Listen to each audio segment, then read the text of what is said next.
All right, what's up, everyone? I'm here with my good friend John Sherwood, the roofing specialist, as many of you may know. What's going on, buddy? Oh, not a lot today. It's kind of cold, so it actually worked out to be a perfect day to get on the line with you and chat a little bit and hopefully bring some value to our peers in the industry. Yeah, man. When we first talked about doing this, you said you're going to do it on a big old commercial roof, and I was like, all right, well, if he's going to be on the roof, then maybe I'll just hop up on my roof so we can, have a roof convo. But it's cold here as well, New Jersey, so I'm glad that we're inside. So. Yeah, we're in December now, December 2020. It's been an interesting year to say the least. Just want to have a chat about what you've been able to accomplish this year through your content, through your brand building and marketing content, and how that's helped you grow your business and whatnot. So you want to just start wherever you want, man. Yeah, absolutely. I mean, let's talk about the one thing everybody's been talking about since the first quarter, and that's the COVID and how it affected their business. And for me specifically, how it affected it positively and how it affected it negatively when it came to commercial contracting. So my book of business is comprised primarily of other roofing contractors, and that's where we get roofers helping roofers. It's comprised of retail roofing, and it's comprised of multifamily investment syndicates. And then every once in a while, I get a home run and get one of those insurance claims that everybody talks about. Like, to give you an example of how far few they are, I got one this year and I got it yesterday.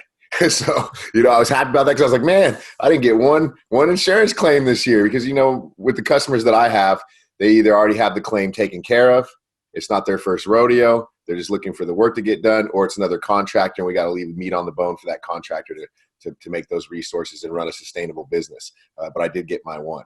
So we had a great year, and part of our book of business that usually would be divvied up to about 60% of it actually became about 85-90% of it and carried us, and that was roofers helping roofers and working with other roofing contractors. So with those other roofing contractors nationally going out there and obtaining those deals, we were able to stay mobilized and stay busy and had a record year. Now, the flip side of that coin is the multifamily investors almost died outside of repairs. And what had happened was, with the government stimulating resources into the economy, people were still paying their rents, but the investors were worried what's going to happen when those government funds run out in those B and C class properties, which are what predominantly I work on. And are they going to be able to pay their rents? So do they have the ability to reach into reserves and do CapEx type products? So restorations and replacements went completely down. In fact, down to the point where I think I did one. And commercial repairs skyrocketed through the roof. And I did countless commercial repairs. Obviously, the commercial repairs in comparison to full restorations, replacements are going to have a much significant dollar differential. So there was a lot less resources brought in, still with great margin, because you always hear me say don't sleep on commercial repairs because the profitability is remarkable. You can use repairs as marketing tools, and it builds raving fan cultures and long-lasting clients. Now, what I see happening, which is a good thing, is we're going into Q1 here shortly, and then it'll even be Q2. I think that restorations, which is good for me and is a much more targeted thing in this market, especially why dollars are down, are going to start happening. I've got guys that had canceled deals that have been giving me calls and getting ready to do stuff here in Q1, Q2 of next year, even starting stuff now at the end of the year, see if they can slide it through, spend that money before the tax time. So that stuff's going to start happening. You're going to see a big kick up in the coatings and the foam as opposed to as many replacements. And you'll see a lot more layovers because people are scared to spend dollars because they don't have the security. If they spend those dollars, are they going to be able to take care of the other bills, or are they going to be able to get the ROI they want, or are they going to be able to move that property? So that was really wild. So it's like one part of my business just really dropped. I mean, I had friends that lost over 10 million in CapEx that run large roofing companies nationally and had to go chase storms that hadn't chased storms and find other means to make resources. But the good thing is everybody that I was connected to, everybody still did really well, but we really had to make a little bit of a change in things to make things work. And then as far as retail stayed steady. But again, wasn't a lot of replacements. Everything was either going to be a layover or restoration because people are really watching dollars right now. Wow. Yeah. I didn't really think about that aspect of your business as far as everyone, those property investors and management companies wanting to hold on to that cash, which of course makes sense. So that's a pretty quick pivot that you made. I would imagine that there's going to be when things do kind of get back to quote unquote normal, there's going to be a backlog of those projects that have to be done, right? They're going to, have to be done eventually. They can't just ignore their roofs, right? Yeah, we're actually already seeing that. So I had personally probably 4 or 5 complete apartment complexes all bid out. We were supposed to be doing them. I do business with these guys. They're, repeat customers all the time, and they shelved them. In fact, we went through and did massive repairs, as opposed to, $500,000 or $1 million to do all the replacements or even do the full restorations just to repair in each building on site and spending 15 or 20 grand. We did a lot of those, knowing that we were going to come into at some point, that's the whole thing. The point is when are we going to feel comfortable spending dollars again? And I feel that's coming because it's going to be inevitable. It's either going to feel comfortable do it or they're going to get pushed into doing it, but business still has to continue. It's what's going to happen. Do we get leaned on until we make it happen, or do we start feeling comfortable and making moves on it? But you're correct. People are already talking about stuff. I've already had guys call me. This month was wild for phone calls coming in. I'd say 3 or 4 of my guys came back. They're calling me. I'm talking to some of my colleagues and peers in the industry. They're mobilizing on some multifamily projects again. So I see it already picking up momentum. I think personally, and this is just my opinion, we're going to have a strong Q1. Minus weather defeating us, as in roofing. That's the one battle that we don't win, and that's against Mother Nature. Definitely. I mean, I think there's obviously a lot of uncertainty in 2020, and people want to hold on to that cash. And even if this whole COVID thing kind of prolongs for another year or so, whatever it is, I think there's going to be a little bit more certainty. Now people know, kind of like have more information about what it is and what's going to happen. Whereas, March and April when everything broke, like no one knew what was going on. So certainty is always good when you're trying to plan your projects and do business planning, right? Mm-hmm. And the other thing that we've done, and to kind of circle back around to your initial question, is when you talk about the branding and the marketing to draw in and make business for such a time as this. We had to adapt a little bit because during the actual COVID, my views and attention plummeted. I was talking to Ishmael and being like, hey, man, nobody likes me anymore. What's going on? And we're like, well, we're in the middle of a pandemic, John, and people are just trying to survive. They don't really care what's wrong with this or your video at the point in time. And, that's understandable. But for me, running a business, I'm like, okay, how do we get back to capturing the audience? So that's when we kind of put our heads together and got creative. I'm blessed because my videographer and friend is extremely creative. So between my mind and his mind, we'll come up with different things. He'll try different things, and we'll find out what captures the audience attention. But, you've heard me say this over and over, even with you and other podcasts and even on stage before. It's what you think is going to work when it comes to social media is not always going to work. And what you think is not going to work may be the thing that grasps everybody's attention. Something I always go back to is that plastic monkey that I called Spoonie Love. Everybody loved Spoonie Love. I could get on a roof with Spoonie Love, make jokes, and I'd get direct messages, hey, can you come check out this roof for me? And then I could get on a roof, take one perfect take, talk about all kinds of systems and manufacturer specifications and how to sell something, and it might get 200-300 views as opposed to Spoonie Love getting 1,500 in 2 days.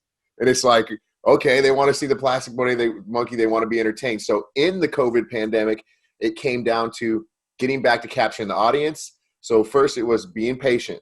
Just letting everybody settle in with the way things that were changing and going kind of to a completely automated type of business. Everything went Zoom, then everything went no contact. Now we're roofers and we're rough around the edges and we don't listen to.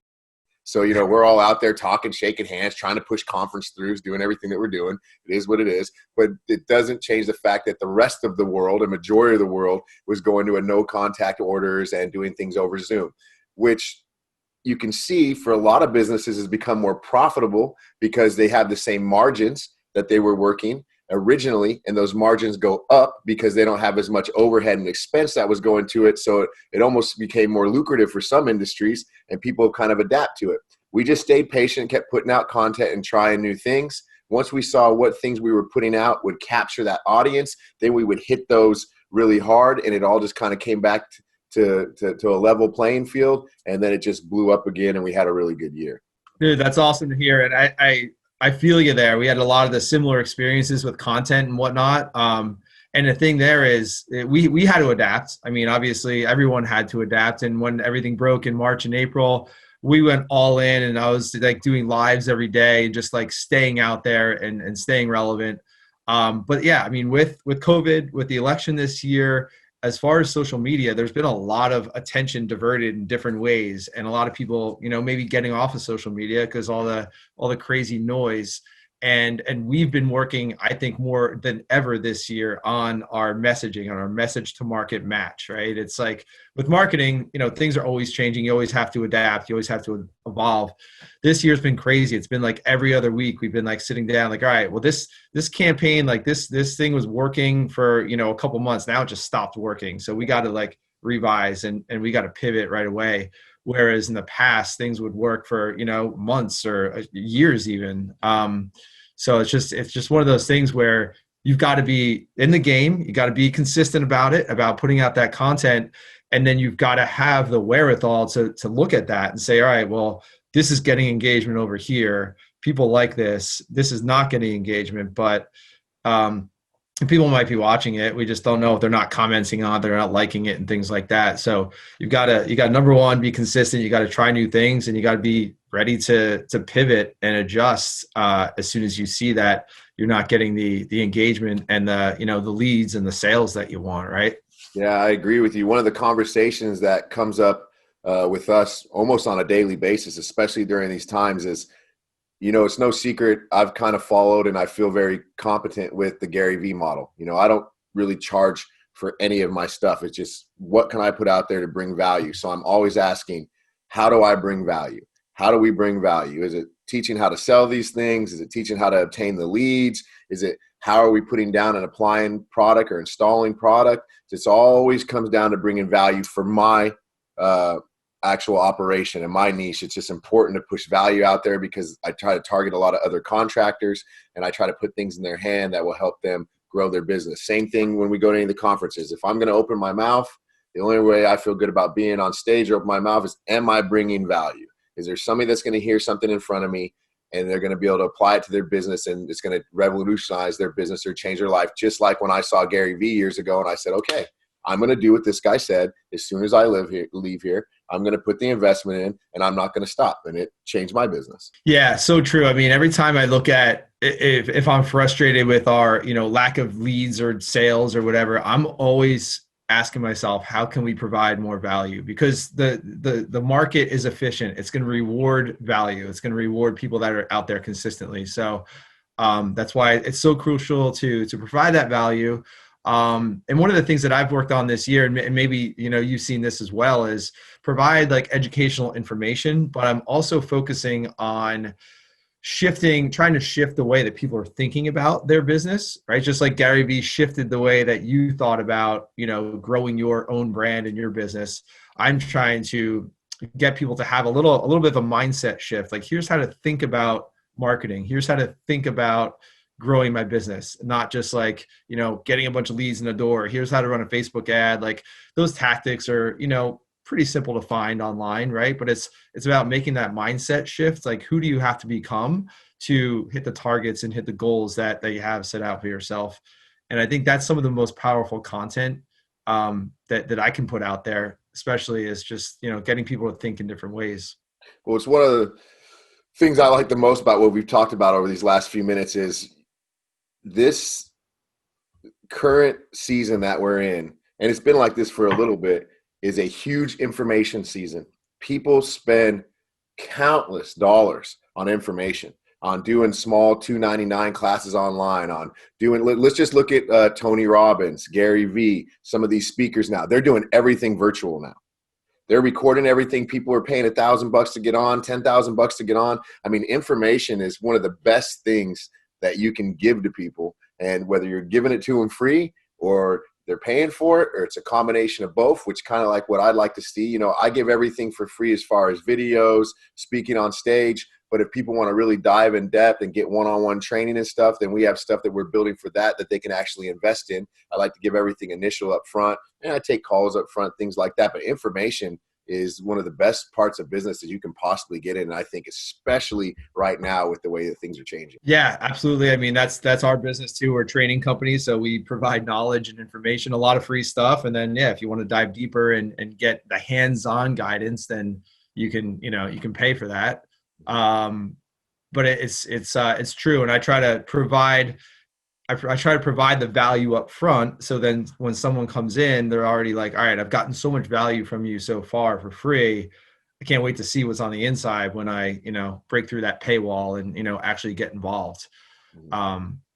And that's in any market. If you're a roofing company, then provide that knowledge to homeowners or provide that knowledge to commercial building owners or multifamily property investors. Provide that knowledge on how they can make smart decisions about their property and do that consistently. And over time, people are going to gravitate toward you. You're going to attract those people who are like, yeah, I like this guy. He's got a lot of value to offer. He's different. He's not just any old roofer in my market of 10,000 roofers. And I know him. I like him. I trust him. I want him or her to do my project. And that's the ultimate position we want to be in as a service business, is being seen as an expert, a trusted advisor in our market, and having those like-minded individuals or companies come into our world because they're like, yeah, I want to work with you. You're the guy. Like, how do we make this work? Right. Yeah, I agree. So getting into that a little bit, John, what is your model for, like, you're working, the roofers helping roofers, working with other contractors? From what I can see, you're flying all over the country. Like, you're a busy dude. What is the model by which you work with contractors? Elaborate on that a little bit so I can kind of dial in and dial in on exactly what you're trying to draw out of me. So going back, in what aspect? Going to an office space. So what is it you say you do here? So you work with roofing companies, like they sell a job or they have a lead or something. They don't have the expertise to actually do that job, that system, whatever it is. So they bring you in, or how does that work? So my model works in several different ways. So you have a contractor, and there's a lot of these that are, let's say, 80% residential, 20% commercial, or 90% residential, 10% commercial, or just predominantly residential and want to get into commercial, don't know a whole lot about it. I think that those individuals are in the perfect environment and the greatest season to grow into scale. If they're vetted appropriately, they have cash flow, and they're in the right situation. Because the last thing you want to do is put somebody into that and have them start working on commercial and it be the thing that knocks them out of business. Because if you don't have your money right, commercial can knock you out of business. And guys don't understand that until they've tasted a little bit of liability or understand cash flow on a much larger level. When you're doing 35, 40 square houses every day, as opposed to, oh, sorry, my lights fell down. You're doing 30, 40 square houses every day, as opposed to, hundreds of thousands of square feet. There's a big differential there. Something happens on a house, you fix it. Something happens on a giant building. Is it a lawsuit involved? Is there, general liability, workers' comp involved? Are you paying for it out of pocket? Are you paying for it out of pocket until it gets covered? So there's a lot more going on. But with that being said, with those individuals, what will happen is they may send me over some information. And then I'm always like, okay, let's get some boots on the roof, or let's go check out the roof. And I can see when I'm there where their understanding's at. And it may come from not just only inspection, but me putting on one of their shirts, showing them how I do my inspections, how I need them to gather the data I need from the pictures, the measurements, the access, the stories, just everything that's going to be very pertinent to the type of system that we're going to try to sell their client, to even meeting with their actual client and, being able to talk manufacturer specifications, applications or install process, product knowledge. There's a lot of learning curves to the commercial, and helping them actually close that deal and get ink on the contract so that we're not just, burning time and burning money. What'll usually happen with that client is, over time, they'll do a few of those, and this is business. You're supposed to steal shamelessly and duplicate. So they'll start seeing how I've done it to the point where they don't even need me out on roofs anymore. They've evolved. They'll just start sending me the information I need, and I'm just pushing out, turnkey proposals to them based off of how much I quantify at very aggressive price points because I do millions of square footage of fluids. So they'll get good price points where there's a lot of meat left on the bone and they can make the money. The people that work with me make more money than I do, but I quantify and do a lot of square footage. Because I do so much square footage, I have relationships with manufacturers to get the product where they need to be and my labor where it needs to be to leave all the meat on the bone for them. So they're basically getting a full turnkey project. I'm holding all the liability and they're making the most resources off it. So it's a really good thing for these individuals. Plus, they're learning for free how to sell commercial to the point where they can go and do it on their own later, do the smaller ones on their own, and they're just bringing me in on really large projects. The other clients that I have are some of the largest guys in the industry. You know, some of the largest guys in the industry are some of my friends, and they'll fly me all over and have me knocking out their stuff. And some of their perspectives are, hey, I have a large roofing company doing anywhere 50, 60, 80 million, $100 million a year. I don't need to learn about the fluids. I know you. Go handle this, put it on, make sure your numbers where it at. And that's just, you know, for them, they're just pumping out so much and doing so much. They're just keeping that train moving. So those are another one of my clients.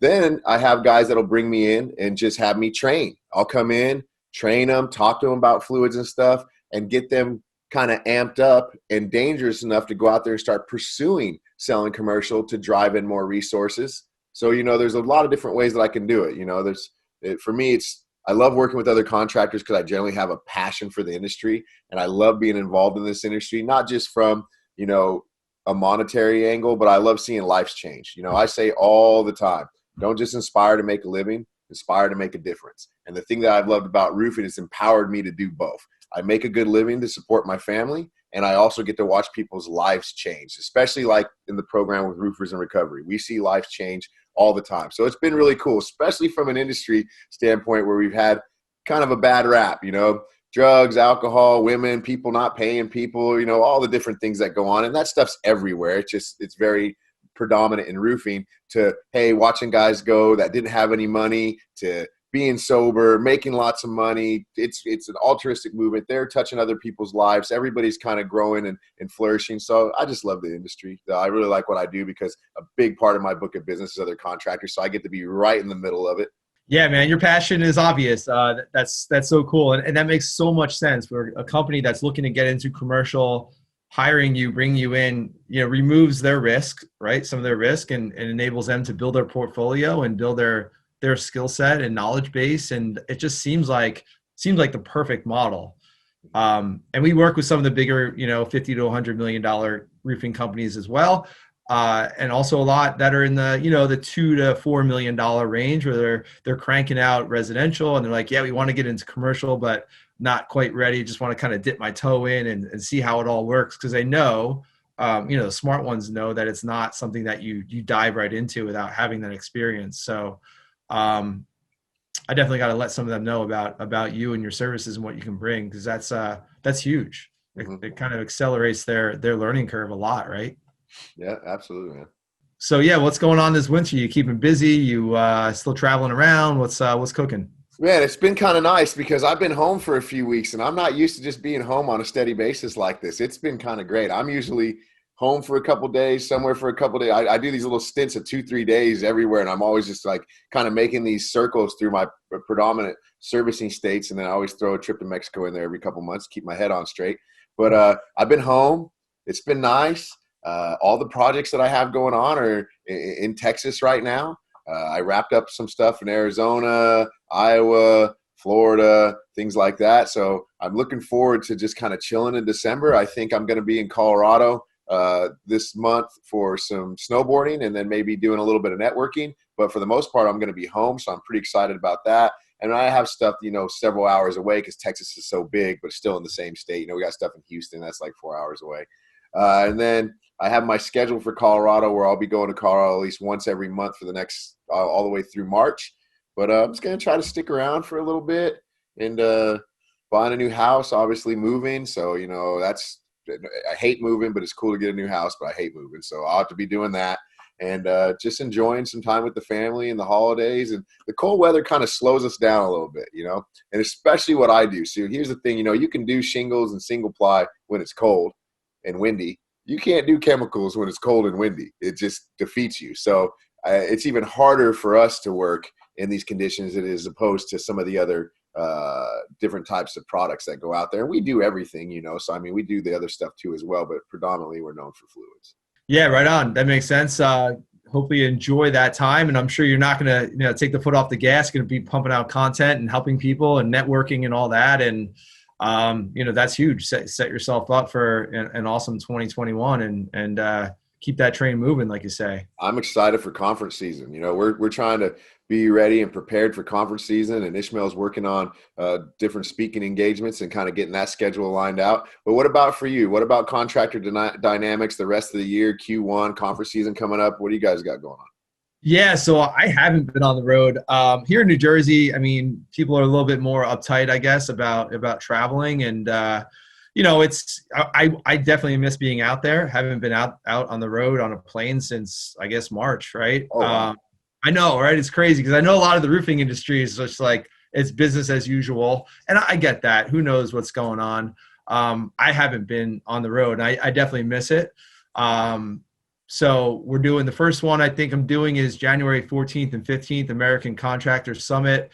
It's going to be a full 2-day virtual conference, but all the speakers, including myself, are going to fly out to Indianapolis, and we're going to all be on the same stage and, all collaborating there. But the conference will be syndicated, virtually. Mm-hmm. And then beyond that, yeah, I want to get into, obviously go to the conferences and whatnot. And then where you and I first met actually was in one of the half-day workshops I did down in Plano, down in Dallas. Yeah, at WeWorks. Yeah, WeWork. And I love those things. Actually, it's funny. One of the guys that was one of the roofers from Houston, I guess, was at one of them earlier this year. And he just messaged me this morning on Facebook and wanted to talk and whatnot. So those things are awesome for building relationships. And as much as I, put out content and videos and content like this, when you're sitting in a room with someone and you're talking marketing for, 4 hours, there's a lot more like, oh, okay, I get it now. And then there's a lot more buy-in from the roofing contractors, not necessarily buying into my services, but buying into the concept of like, I can do this, Mm-hmm. So I'm going to start planning some more of those, maybe some private trainings for, some larger companies that have sales teams that want to go out and, build a brand and sell roofs on social media. And then maybe, some more of those workshops, because there's definitely a big part of this industry that values the face-to-face. And, there's only so much I can do from behind the camera with my laptop here, right? Man with a plan. You're ready. Yeah, but we actually just moved into a new house 2 months ago. So yeah, moving. You know my pain then. Yeah. Hey, I mean, first world problems, right? Like everyone complains about moving, and it's it's definitely a disruption. But we have the opportunity, the good fortune to be able to move into a house, and that's awesome. Definitely grateful for that. So we're settling. What's that? Congratulations. Yeah, thanks. We're settling in and enjoying the holidays and whatnot, and getting some minor touch up paint and projects done around the house. Nothing crazy. So looking forward to wrapping up a year. It's actually these months are the busiest months for us because it's when roofers like you kind of slow down just a little bit enough to get on the phone and start like implementing some marketing strategies to set themselves up for the new year. So it's like Thanksgiving through March is like our busy season. That's the scale and growing time. Yeah, exactly. That's when you train, hire, grow, scale, marketing. That's the time, man. That's the time. Yeah, learn, train, build out those systems, figure out what you need, who you need to get rid of, who you need to put in place, and don't wait till January 2nd to be like, all right, what am I going to do this year? We got a meeting tomorrow to do a 5-year plan. Awesome to talk with you as always. Hopefully, I'll see you out on the road very, very soon. But always good to catch up and hear what you're up to and hear what kind of value you're bringing to the industry. So keep up the awesome work. All right. Thanks, man. Take care. All right. Talk to you soon.